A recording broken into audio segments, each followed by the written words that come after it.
Hola, ¿cómo están? En este video vamos a estudiar el teorema fundamental del cálculo integral, que en realidad está dividido en dos partes, la primera parte y la segunda parte del teorema. En este caso se dice también primer teorema fundamental del cálculo integral y segundo teorema.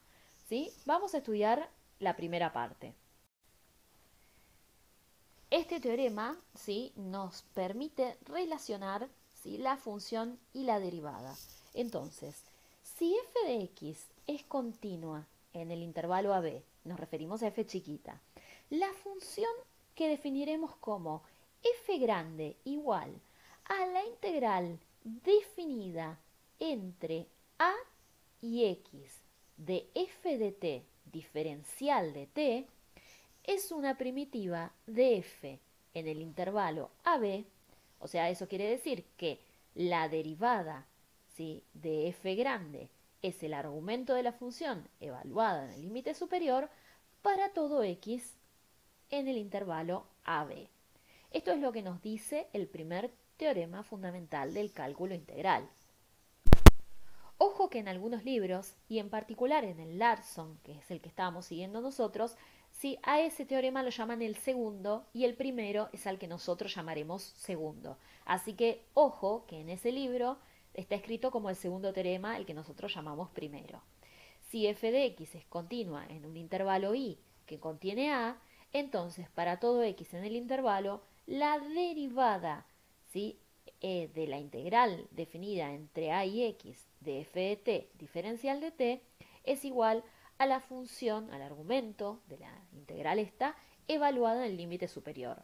También lo pueden encontrar escrito así y es exactamente el mismo teorema que acabo de escribir yo en el ítem anterior, ¿correcto? Es exactamente este mismo teorema que acabamos de enunciar. De modo que debemos tener mucho cuidado cuando leamos la versión del Larson, ¿sí? Entonces, la integral, ¿sí?, definida como una función de x, ¿sí?, f grande de f de x tiene abajo una constante, ¿sí?, arriba el x y acá adentro f como una función de t. ¿Está bien? Tenemos que tener mucho cuidado de pensarlo definido así. La demostración de este teorema se puede hacer aplicando la definición de derivada y luego aplicando el teorema del valor medio para integrales, que aún no hemos visto. Así que vamos a volver con la demostración de este teorema. Por ahora sepamos el teorema, ¿sí?, pero luego vamos a volver con la demostración de este teorema a posterior de ver el teorema de valor medio para integrales. Veamos ahora la segunda parte o el segundo teorema fundamental del cálculo integral. Este teorema, que en el libro de Larson está como teorema fundamental del cálculo, ¿sí?, para nosotros va a ser la segunda parte, ¿sí? ¿Correcto? Esta es la segunda parte. ¿Y qué es lo que dice este teorema? Si una función f es continua en el intervalo AB y ahora f grande es una antiderivada de f en el intervalo AB, entonces la integral entre a y b de f chiquita diferencial de x es igual a f de b menos f de a. Esto a veces también se conoce como regla de Barrow. Nuevamente, para poder demostrar el teorema es necesario utilizar el teorema del valor medio. De esta manera, la demostración la vamos a dejar pendiente. Finalmente, veamos el teorema de valor medio para integrales. Este es el teorema que yo les dije que nos va a permitir demostrar tanto la primera parte como la segunda parte del teorema del cálculo, del teorema fundamental del cálculo para integrales. ¿Correcto? Entonces, ¿qué es lo que dice este teorema?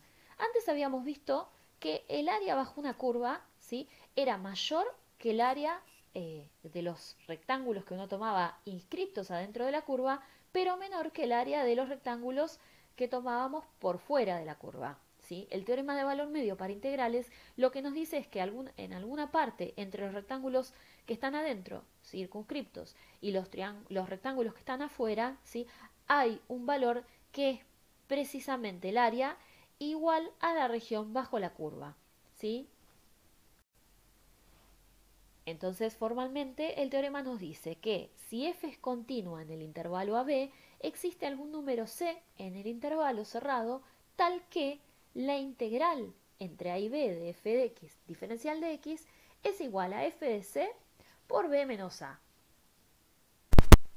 O sea que gráficamente lo que nos está diciendo es lo siguiente. Tenemos una función f definida entre un intervalo a y b, ¿sí? La altura del rectángulo que dibujamos va a ser f de c, y entonces el rectángulo va a tener un área que es igual a f de c, ¿sí? Por b menos a, o sea, base, altura por base, ¿correcto? Ese sería el área del rectángulo. Y que nos dice el teorema que el área de ese rectángulo efectivamente, tomando un c adecuado, va a ser igual a la integral entre a y b de f de x diferencial de x. O sea que el área bajo la curva de la función f es exactamente igual al valor del área del rectángulo eligiendo la altura apropiada del c. En definitiva, hemos visto dos partes de un teorema y un teorema adicional. En este caso, la primera parte del teorema fundamental del cálculo integral nos permite escribir la derivada de la función definida como integral, en este caso, ¿sí? Definida como la integral entre a y x de f de t diferencial de t. La derivada de esa función, ¿sí? Es el argumento de la función evaluada en x, el argumento de la integral, perdón, evaluada en x. Por otro lado, hemos visto la segunda parte del teorema fundamental del cálculo integral, que nos dice que la integral definida entre a y b de f de x diferencial de x es f de b menos f de a. Esto es lo que se conoce como regla de Barrow. Y finalmente hemos visto el teorema de valor medio, que nos dice que la integral definida entre a y b se puede escribir como f de c por b menos a, ¿sí? Donde c es un valor adecuado en el intervalo a y b que nos permite efectivamente escribir la integral como si fuera directamente el valor del área del rectángulo, ¿sí? Pero el c tiene que ser un valor exactamente adecuado. Esto es lo que se conoce como el teorema del valor medio para integrales. Y de hecho, este teorema es el que se utiliza para demostrar parte del teorema fundamental del cálculo integral y de la primera parte y de la segunda parte, ¿sí? Entonces, vamos a dejar las demostraciones para los estudiantes, están en el libro de todas maneras, pero lo que yo prefiero que hagan en este punto es tratar de resolver ejercicios donde tengan que aplicar tanto la primera como la segunda parte del teorema que hemos estudiado.